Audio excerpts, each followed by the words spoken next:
ভয় কাকে বলে আর কত প্রকার, সেদিন উড়কুড়ি পুটি জ্বলায় নৌকায় না উঠলে জীবনও টের পাইতাম না। অল্পের জন্য জীবন আর মান সম্মান দুটাই বেঁচে গেল। হ্যালো এভরিওয়ান, আসসালামু আলাইকুম। সবাই কেমন আছেন? আজকে আপনাদের নিয়ে চলে আসলাম নাঙ্গলকোট ঢালুয়া ইউনিয়নের বহুল আলোচিত উড়কুড়ি পুটি জ্বলায়। প্রায় মাসখানেক আগে নাকি এই রাস্তার উপরে পানি উঠে এটা পুরো মিনি কক্সবাজার হয়ে ভাইরাল হয়েছিল।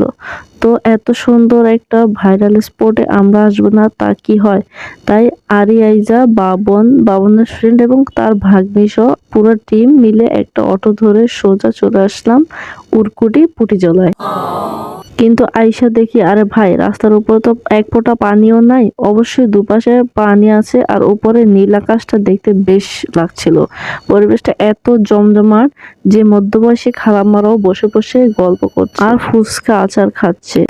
আর আমি তো খুশির ঠেলা একদম বেঞ্চের উপরে বইসা একদম খালদা জিয়া শেখ হাসিনার মতো দুই আঙ্গুল দেখাইতেছি। এদিক দিয়ে লোভ সামলাইতে না পেরে আমিও আচারগুলা দেখতে গেছি। আমার মনে হইলো যে আচারগুলাতে ইচ্ছা মতো রং দেওয়া হয়েছে, স্যাকারিন দেওয়া হয়েছে, এই জন্য খাওয়ার লোভটা করেও আবার করি নাই, বাদ দিয়ে দিয়েছি। এবার আসেন মূল বিনোদনে। এসে শুনলাম জনপ্রতি 50 টাকা, আর সবাই মিলে যদি নেই আধা ঘন্টার জন্য 500 টাকা। তো সেই ক্ষেত্রে দর কষাকষি করে 100 টাকা দিয়ে আমরা আধা ঘন্টার জন্য নিছি। নৌকায় উঠার পর বুঝলাম বিপদ কারে বলে। নৌকার ছেলেটা এমন ভাবে চালাইতেছে আর কি বলবো, বলার ভাষা নাই।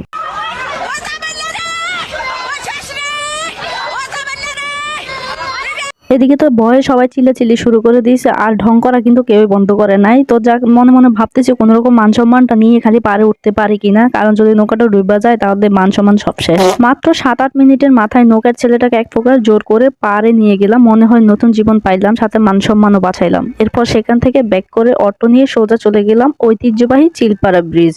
চিলপাড়া ব্রিজে এসে আমরা কোথায় কোথায় গেলাম, কি কি খেলাম সব দেখতে পারেন পার্ট 2-তে, কারণ সব এক ভিডিওতে দেখালে ভিডিও বিশাল বড় হয়ে যাবে। আজকের ট্যুরটা কেমন লাগলো কমেন্ট করে জানাবেন।